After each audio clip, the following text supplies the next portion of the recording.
મિત્રો, આજે આપણે વાડીવાળા દાદાને ત્યાં જવાના છીએ. તે લોકોની આસ્થાનું મોટામાં મોટું કેન્દ્ર છે, જ્યાં વાડીમાં હનુમાનજી મહારાજ બિરાજમાન છે. ગોંડલથી દેરડી જવાનો રસ્તો છે, ત્યાં વચ્ચે મહેતા ખંભાળિયા નામનું ગામ આવે છે. ત્યાંથી વાડીમાં જવા માટે રસ્તો ફાટે છે. આ વાડીવાળા દાદા ને ત્યાં જવા માટેનો ગેટ છે. ત્યાંથી આપણે વાડીવાળા દાદાના સ્થાનકે જઈ શકીએ છીએ.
નમસ્કાર મિત્રો, YouTube channel VK okay vlog આપનું સ્વાગત કરે છે.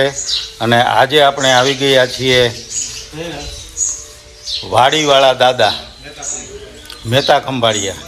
જે સ્થળ ગોંડલથી દેરડી જતા વચમાં મહેતા ખંભાળિયા ગામની પાસેથી વાડીમાં જવાનો રસ્તો આવે છે, તે સ્થળે આ દાદાનું મંદિર આવેલું છે અને લોકોની આસ્થાનું મોટામાં મોટું આ કેન્દ્ર છે.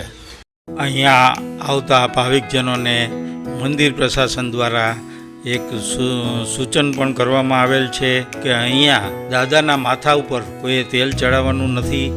દાદાના પગ ઉપર જ તેલ ચડાવવાનું છે. બહેનોએ મંદિરની ઉપર ચડવાની મનાઈ છે. દાદાના થાળ માનેલું હોય તેવું શ્રીફળ ઘરે લઈ જવાનું નથી. બીજી દરેક માનતાનું શ્રીફળ ઘરે લઈ જવાય છે. જ્યારે મંદિરમાં કોઈ પણ જાતનું કામકાજ માટે તમે જયસુખભાઈ ગોધાણીનો સંપર્ક સાધી શકો છો. તેમના મોબાઈલ નંબર પણ તમને જોઈ શકશો.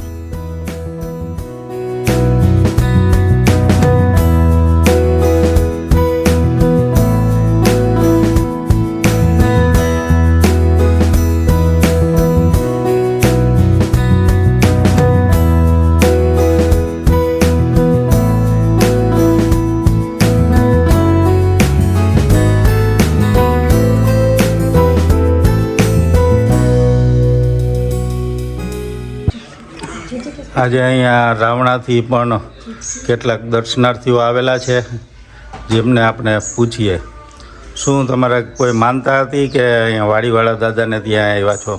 દર્શન કરવાના હતા અને દર્શન કરીને મેં કીધું દાદાના દર્શન કરતા આવીએ અને છોકરાને પગે એવું લગાડવાનું. શું નામ છે તમારું?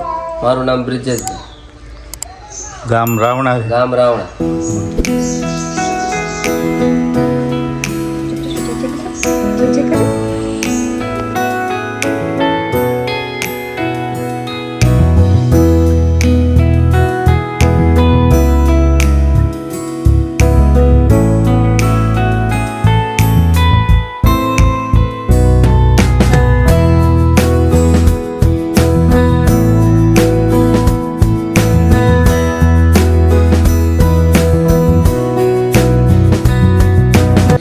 વાડીવાળા દાદાનું વિશેષ મહત્ત્વ એ છે કે અહીંયા કોઈ પણ વ્યક્તિને કૂતરું કરડ્યું હોય તો અહીંયા દાદાની માનતા માનવાથી તેની કોઈ પણ બીજી જાતની અસરો થતી નથી, જેથી કોઈ પણ આવા હોય તો તેઓ દાદાની માનતા માની લે છે અને અહીંયા દાદાને સુખડી તથા શ્રીફળ ચડે છે.